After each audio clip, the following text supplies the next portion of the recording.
গরম তো পড়েই গেল। তোমাদের যাদের লং হেয়ার তারা কিরকম আছো সেটা আমাকে কিন্তু অবশ্যই কমেন্ট করে জানিও। দেখো আমি স্নান করে চলে এসেছি আর এসে পরে মাথাটা আঁচড়ানো শুরু করে দিয়েছি। তোমরা কিন্তু শ্যাম্পু করে এসে পরে এরকম ভাবে চিরুনি দিয়ে মাথা কখনোই আঁচড়াবে না। আমার যেহেতু একটু তাড়া ছিল সেই জন্য আমি এরকম অবস্থায় মাথা আঁচড়ানো শুরু করে দিয়েছি। এটা করা একদমই ঠিক নয়, এর জন্য অনেক হেয়ার ফল হতে পারে। ওই যে বললাম আমার একটু তাড়া ছিল সেই জন্যই আমি এমনটা করেছি। যাই হোক, দেখো এই দুপুরবেলা সাইকেল নিয়ে আমি বেরিয়ে পড়েছি। যাবো একটা বান্ধবীর বাড়িতে, আর বান্ধবীর বাড়িতে কি করতে যাচ্ছি সেটা তোমাদের সাথে একটু পরেই শেয়ার করবো। প্রথমে চলে এলাম বাজারে এসে সাইকেলে একটু হাওয়া দিয়ে নিই। তারপর একটা চকলেটের দোকান থেকে এই চকলেটটা নিয়ে নিয়েছি আর এখন ওদের বাড়িতে যাচ্ছি। আগে যখন আমি স্কুলে পড়তাম তখন রোজই এই রাস্তায় আসা হতো, তার কারণ এখানে এক কাকুর কাছে আমি পড়তাম। তো এই যে রাস্তাটা দেখছো মানে মেন রোডের মধ্যে না, আমি এখন সাইকেল চালানো প্রায় ভুলেই গেছি। আমার না হাত পা কাঁপে। অনেকদিন হয়ে গেল এই মেন রোডের মধ্যে সাইকেল চালানো হয়ই না, যেই কারণে আমার এরকম অসুবিধা। যাই হোক, এতক্ষণে দেখে তো তোমরা নিশ্চয়ই বুঝতেই পেরে গেছো যে আমি কি করতে এসে দেখি বান্ধবী খুব ব্যস্ত, কারণ ওর স্নানও হয়েছিল না। তারপরে আবার কে যেন ফোন করেছিল, তার সাথে কথা বলছিল। তারপরে যাই হোক, দাদা আমাকে বসতে বললো আর ফ্যানটাও চালিয়ে দিয়েছিল আর আমি বসে বসে ওয়েট করছিলাম। তারপরে চলে এলো ও, আর আমার কিন্তু নেলস করাও স্টার্ট করে দিয়েছে। এই অবস্থায় আমার নেলস গুলো দেখে তোমাদের নিশ্চয়ই আমাকে রাক্ষসী বলে মনে হচ্ছে, তাই না? একটু পরেই এটা ঠিক হয়ে যাবে। বান্ধবীর সাথে দেখা হয়েছে আর গল্প করবো না, সেটা কি কখনো হতে পারে?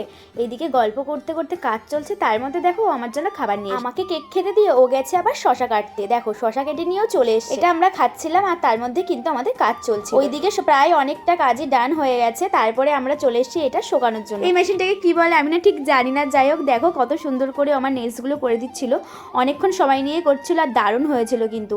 আর জানো তো, এই প্রথমবার আমি নেলস করলাম তো আমার তো বেশ ভালো লেগেছে। শ্রাবন্তীও প্রথম নেলস করা শুরু করেছে। তো তোমরা যদি কেউ চাও ওর থেকে নেলস করতে, আমার প্রোফাইলে ওর নাম মেনশন করা আছে, তোমরা ওর সাথে কন্ট্যাক্ট করে নিও। আগে একটা সময় ছিল এইসব পার্পল কালার গ্রিন কালার কেউ পছন্দই করতো না, কিন্তু এখন দেখছি সবার এটা ফেভারিট হয়ে গেছে। আর আমারও কিন্তু এই কালারটা বেশ ভালো লাগে। ফাইনালি আমিও নেলস করেছি গাইস। এবার তোমরা সবাই আমার রিলসে দেখতে পারবা শুধু আমার নেলসকে। আমার মুখের থেকেও বেশি এইটা আমি বেশি বেশি করে দেখাবো, কারণ সবাইকে তো আমি এরকমটাই দেখি যে নেলস করার পর ফেসের থেকে বেশি নেলস দেখায়, তাই আমিও এখন থেকে সেটাই করব। যাই হোক, দেখো আমার নেলস করা কিন্তু প্রায় হয়েই গেছে আর লাস্ট টাচ আপ দিচ্ছিল। দুপুর গড়িয়ে বিকেল হতে চললো, এইদিকে কিন্তু আমাদের গল্প শেষ হলো না, কাজও চলছে। তার মধ্যে যে কত পরিমাণ গল্প চলছে সেটা শুধু আমরাই জানি। দেখো সবকিছু কিন্তু কমপ্লিট হয়ে গেছে আর এরকম অবস্থায় আমার নেলসটা কেমন লাগছে তোমরা কিন্তু অবশ্যই জানি। নেলস করাও কমপ্লিট আর আমার ঢং করাও শুরু হয়ে গেছে। আমি এইদিকে ঢং করতে আছি আর ওইদিকে দেখি বান্ধবী আমার জন্য খাবার নিয়ে এসছে। তো আমি এখন সেটাই খেতে বসে গেলাম। আর শ্রাবন্তীর রান্না বান্না নিয়ে তো কোনো কিছুই বলার নেই, কারণ ও খুব সুন্দর রান্না করে। তো ওর হাতে রান্না বান্না যে খেয়েছো সে তো জানোই। খাওয়া দাওয়া কমপ্লিট করে আমি এইদিকে সুন্দর করে একটু ভিডিও করে নিচ্ছিলাম, তার মাঝে অনেকগুলো ফটোশুটও হয়ে গেছে। যেহেতু অনেকটাই সন্ধে হয়ে গেছে, এবার তো আমাকে বাড়ি যেতেই হবে। দেখো চারিদিকটা কিন্তু অন্ধকার নেমে আসে। তার মধ্যে চলে এসেছিল জায়ের ছেলে, তো ওকে নিয়ে আমাকে রাস্তায় আগিয়ে দিতে এসেছিল। তারপর ওদেরকে টাটা করে আমিও কিন্তু বেরিয়ে পড়ি। গরম যেহেতু পড়ে গেছে, এখন কিন্তু বাইরে বেরোনোর আগে সানস্ক্রিন মাখতেই হবে, যেহেতু আমি অনেক পরিমাণে বাইরে বেরোই আর আমার জন্য তো এটা খুবই দরকার। যাই হোক, দোকানে আসার পর রিমির সাথে দেখা হয়ে গেছিল